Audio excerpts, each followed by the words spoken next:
জয় গৌর, জয় নিতাই। আজ 19শে বৈশাখ 1432 ও 3রা মে 2025 শনিবার। আজ আমি চৈতন্য চরিতামৃত পাঠ করছি। চৈতন্য চরিতামৃতের মধ্যলীলা প্রথম খণ্ড, প্রথম পরিচ্ছেদ। শ্রী চৈতন্য মহাপ্রভুর শেষ লীলার সংক্ষিপ্ত বিবরণের শ্লোক 46, হরে কৃষ্ণ, শ্লোক 60 থেকে 77। হরে কৃষ্ণ হরে কৃষ্ণ কৃষ্ণ কৃষ্ণ হরে হরে, হরে রাম হরে রাম, রাম রাম হরে হরে। শ্লোক 60। প্রভু মুখে শ্লোক শুনি শ্রীরূপ গোসাঙ্গী, সেই শ্লোকের অর্থ শ্লোক করিলা তথাই। শ্লোকার্থ: যদিও শিল স্বরূপ দামোদর গোস্বামী কেবল সেই শ্লোকটির অর্থ জানতেন, কিন্তু শ্রী চৈতন্য মহাপ্রভুর মুখে সেই শ্লোকটি শুনে শিল রূপ গোস্বামী তৎক্ষণাৎ সেই শ্লোকের অর্থ বিশ্লেষণ করে আরেকটি শ্লোক রচনা করেছিলেন। ইতি শ্লোক 60, শ্লোক 61। শ্লোক করি এক তালপত্রেতে লিখিয়া, আপন বাসার চালে রাখিল গুঞ্জিয়া। শ্লোকার্থ: সেই শ্লোকটি রচনা করে শিলরূপ গোস্বামী একটি তালপাতায় লিখে তার পর্ণ কুঠিরের চালে সেটি গুজে রেখেছিলেন। ইতি শ্লোক 61। শ্লোক 62। শ্লোক রাখি গেলা সমুদ্র স্নান করিতে, হেনকালে আইলা প্রভু তাহারে মিলিতে। শ্লোকার্থ: হরে কৃষ্ণ। শ্লোকার্থ: সেই শ্লোকটি তালপাতায় লিখে তার পর্ণ কুঠিরের চালে সেটি গুজে রেখে শিলরূপ গোস্বামী সমুদ্রে স্নান করতে গিয়েছিলেন। সেই সময় শ্রী চৈতন্য মহাপ্রভু তার সঙ্গে সাক্ষাৎ করার জন্য তার পর্ণ কুঠিরে এসেছিলেন। ইতি শ্লোক 62। শ্লোক 63। হরিদাস ঠাকুর আর রূপ সনাতন, জগন্নাথ মন্দিরে না যান তিনজন। শ্লোকটি আমি আরেকবার পাঠ করছি। হরিদাস ঠাকুর আর রূপ সনাতন, জগন্নাথ মন্দিরে না যান তিনজন। শ্লোকার্থ: বিরুদ্ধমতি জনসাধারণের বিরূপ ভাব এড়াবার জন্য শিল হরিদাস ঠাকুর, শিল রূপ গোস্বামী ও শিল সনাতন গোস্বামী এই তিনজন মহাত্মা জগন্নাথ মন্দিরে প্রবেশ করতেন না। তাৎপর্য: যে সমস্ত মানুষ হিন্দু ধর্ম নামক বৈদিক সংস্কৃতি নিষ্ঠা সহকারে অনুশীলন করে না, তাদের জগন্নাথ মন্দিরে প্রবেশ করতে না দেওয়ার প্রচলন এখনও রয়েছে। শিল হরিদাস ঠাকুর, শিল রূপ গোস্বামী ও শিল সনাতন গোস্বামী পূর্বে মুসলমানদের সঙ্গে অন্তরঙ্গভাবে সংশ্লিষ্ট ছিলেন। শিল হরিদাস ঠাকুরের জন্ম হয়েছিল মুসলমান পরিবারে, আর শিলরূপ গোস্বামী ও শিল সনাতন গোস্বামী মুসলমান নবাবের মন্ত্রিত্ব গ্রহণ করার ফলে হিন্দু সমাজ থেকে বিচ্যুত হয়েছিলেন। নবাবের দেওয়া উপাধি অনুসারে তাদের নাম হয়েছিল সাকর মল্লিক ও দবির খাস। তার ফলে তারা তথাকথিত ব্রাহ্মণ সমাজ থেকে নির্বাসিত হয়েছিলেন। তাই দৈন্যবশত তারা জগন্নাথ মন্দিরে প্রবেশ করতেন না। কিন্তু পরমেশ্বর ভগবান শ্রী চৈতন্য মহাপ্রভু রূপী জগন্নাথ দেব স্বয়ং প্রতিদিন এসে তাদের দর্শন করতেন। তেমনি আমাদের আন্তর্জাতিক কৃষ্ণ ভাবনামৃত সংঘের সদস্যদেরও অনেক সময় ভারতবর্ষে অনেক মন্দিরে প্রবেশ করতে দেওয়া হয় না। সেই জন্য দুঃখ করার কিছু নেই, কেননা ততক্ষণ আমরা হরে কৃষ্ণ মহামন্ত্র কীর্তনে মগ্ন থাকতে পারছি। যে সমস্ত ভক্ত ভগবানের দিব্য নাম কীর্তন করেন, ভগবান শ্রীকৃষ্ণ স্বয়ং তাদের সঙ্গদান করেন। তাই কোনো মন্দিরে প্রবেশাধিকার নিয়ে আক্ষেপ করার কিছুই নেই। এই ধরনের সংকীর্ণ নিষেধাজ্ঞা শ্রী চৈতন্য মহাপ্রভু কখনো অনুমোদন করেননি। যাদের শ্রী জগন্নাথ দেবের মন্দিরে প্রবেশ করার অযোগ্য বলে বিবেচনা করা হয়েছে, শ্রী চৈতন্য মহাপ্রভু স্বয়ং প্রতিদিন তাদের সঙ্গে সাক্ষাৎ করতে গেছেন এবং তা থেকে বোঝা যায় যে শ্রী চৈতন্য মহাপ্রভু এই নিষেধাজ্ঞা অনুমোদন করেননি। কিন্তু অনর্থক উত্তেজনার সৃষ্টি না করার জন্য এই মহান ভগবদ ভক্তেরা জগন্নাথ মন্দিরে প্রবেশ করতেন না। ইতি শ্লোক 63 শ্লোক 64। মহাপ্রভু জগন্নাথের উপর হরে কৃষ্ণ মহাপ্রভু জগন্নাথের উপল ভোগ দেখিয়া নিজ গৃহে যান এই তিনেরে মিলিয়া। শ্লোকার্থ: শ্রী চৈতন্য মহাপ্রভু প্রতিদিন শ্রী জগন্নাথ দেবের মন্দিরে উপল ভোগ উৎসব দর্শন করতেন এবং তারপর গৃহে প্রত্যাবর্তনের পথে এই তিনজন মহাপুরুষের সঙ্গে সাক্ষাৎ করতেন। তাৎপর্য: উপল ভোগ হচ্ছে ছত্রভোগ। শ্রী জগন্নাথ দেবের অন্য সমস্ত ভোগ মণি কোঠার মধ্যে নিবেদিত হয়।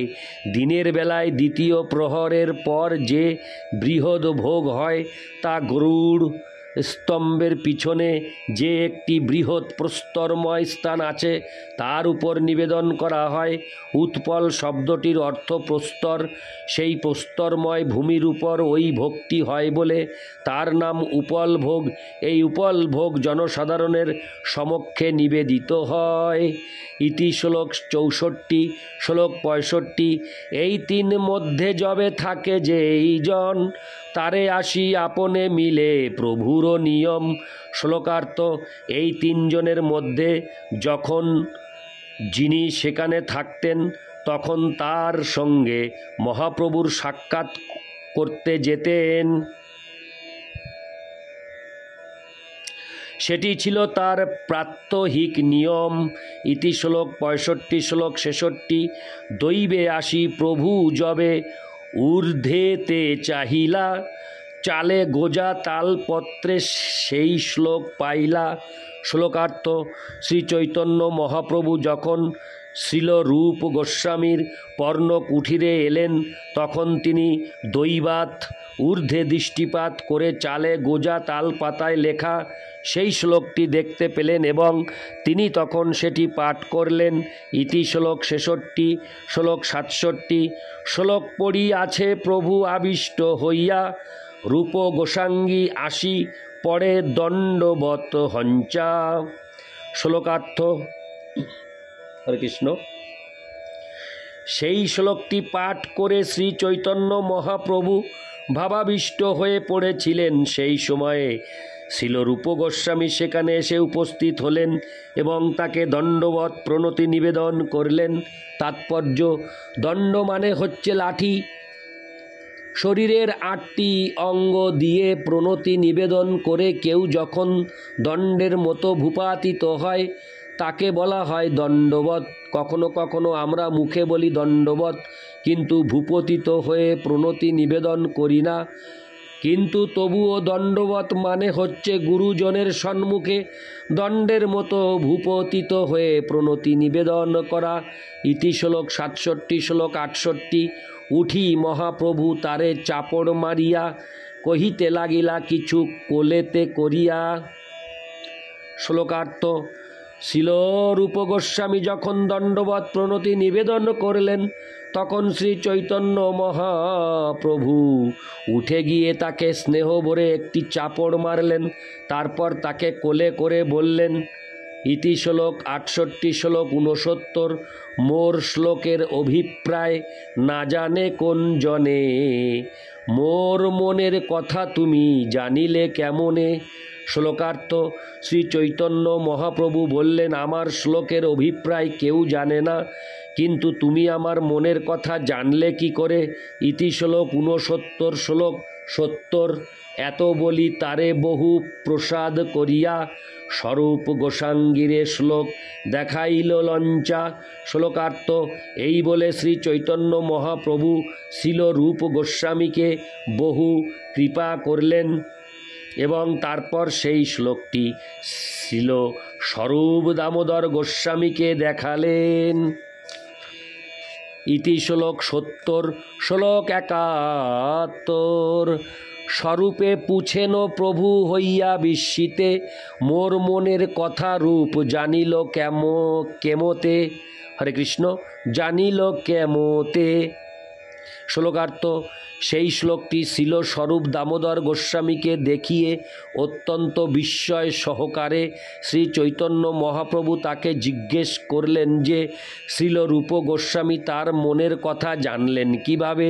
তাৎপর্য, শিল ভক্তি সিদ্ধান্ত সরস্বতী ঠাকুরের আবির্ভাব তিথিতে তার উদ্দেশ্যে শ্রদ্ধার্ঘ্য নিবেদন করে এক প্রবন্ধ রচনা করার জন্য এই রকমের এক আশীর্বাদ লাভ করার সৌভাগ্য আমাদের হয়েছিল। সেই রচনাটি পাঠ করে তিনি এত খুশি হয়েছিলেন যে তার অন্তরঙ্গ ভক্তদের ডেকে তিনি সেটি তাদের দেখিয়েছিলেন। তিনি মন্তব্য করেছিলেন যে তার মনের কথা আমরা জানলাম কিভাবে। ইতি শ্লোক 71 শ্লোক 72 স্বরূপ কহে, যাতে জানিল তোমার মন, যাতে জানি। হরে কৃষ্ণ, আরেকবার শ্লোকটি পাঠ করছি। শ্লোক 72 স্বরূপ কহে, যাতে জানিল তোমার মন, তাতে জানি হয় তোমার কৃপারও ভাজন। শ্লোকার্থ, উত্তরে শ্রীল স্বরূপ দামোদর গোস্বামী শ্রী চৈতন্য মহাপ্রভুকে বলেছিলেন, শ্রীরূপ যে তোমার মনের কথা জানতে পেরেছে তা থেকে বুঝতে পারছি যে সে তোমার বিশেষ কৃপা লাভ করেছে। ইতি শ্লোক 72 শ্লোক 73 প্রভু কয়ে, তারে আমি সন্তুষ্ট হঞ্চা। হরে কৃষ্ণ, সন্তুষ্ট হঙ্গা আলিঙ্গন কইলু সর্বশক্তি সঞ্চারিয়া। শ্লোকার্থ, মহাপ্রভু বললেন, শ্রীরূপের প্রতি আমি এত সন্তুষ্ট হয়েছি যে ভগবদ ভক্তির প্রচার করার জন্য তার মধ্যে আমার সমস্ত শক্তি সঞ্চার করে তাকে আমি আলিঙ্গন করেছি। ইতি শ্লোক 73 শ্লোক 74 যোগ্য পাত্র হয় গুড় রস বিবেচনে, তুমিও কহিও তারে গুড়োর সাক্ষানে। শ্লোকার্থ, আমি মনে করি শ্রীরূপ ও ভগবদ ভক্তের গুড় রস হৃদয়ঙ্গম করতে সমর্থ এবং তাই তুমিও তার কাছে ভগবদ ভক্তির গুড় রস বিশ্লেষণ করো। ইতি শ্লোক 74 শ্লোক 75 এসব কহিব আগে বিস্তার করিঙ্গা, সংক্ষেপে উদ্দেশ্য কইল প্রস্তাব পাইঙ্গা। শ্লোকার্থ, পরে আমি এই সম্বন্ধে বিস্তারিতভাবে বর্ণনা করব, এখন আমি তা সংক্ষেপে বর্ণনা করলাম মাত্র। ইতি শ্লোক 75 শ্লোক 76 প্রিয় সোহং কৃষ্ণ সহচরী কুরুক্ষেত্র মিলিত স্তোথাহং সারাধা তদিদমুভয় সঙ্গম সুখম তথাপন্ত খেলন্ন ধূর মুরলী পঞ্চম জুষে মনোমে কালিন্দী পুলিন বিপিনায় স্পৃহয়তি। অনুবাদ, এটি শ্রীমতী রাধারানীর উক্তি। হে সহচরী, আমার সেই অতি প্রিয় শ্রীকৃষ্ণের সঙ্গে এই কুরুক্ষেত্রে আমার মিলন হয়েছে। আমিও সেই রাধা, আর এখন আমাদের মিলন হয়েছে, তা অত্যন্ত সুখকর। কিন্তু তবুও শ্রীকৃষ্ণের মুরলীর পঞ্চম সুরে আনন্দ প্লাবিত যমুনার তীরের বনের জন্য আমার চিত্ত আকুল হয়ে উঠেছে। তাৎপর্য: এই শ্লোকটি শ্রীল রূপ গোস্বামী রচিত পদ্মাবলী 387 থেকে উদ্ধৃত। ইতি শ্লোক 76, শ্লোক 77। এই শ্লোকের সংক্ষেপার্থ শুনো ভক্তগণ। জগন্নাথ দেখি জইছে প্রভুর ভাবন। শ্লোকার্থ: হে ভক্তগণ, এই শ্লোকের সংক্ষিপ্ত অর্থ শ্রবণ করুন। জগন্নাথ দেবের শ্রীবিগ্রহ দর্শন করে শ্রী চৈতন্য মহাপ্রভু এভাবেই ভাবিত হয়েছিলেন। ইতি শ্লোক 77।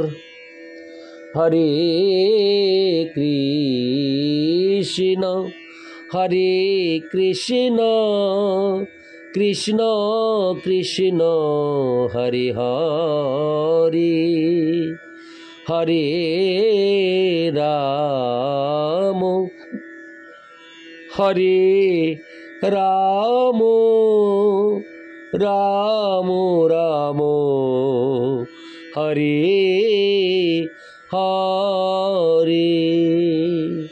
জয় গৌর, জয় নিতাই।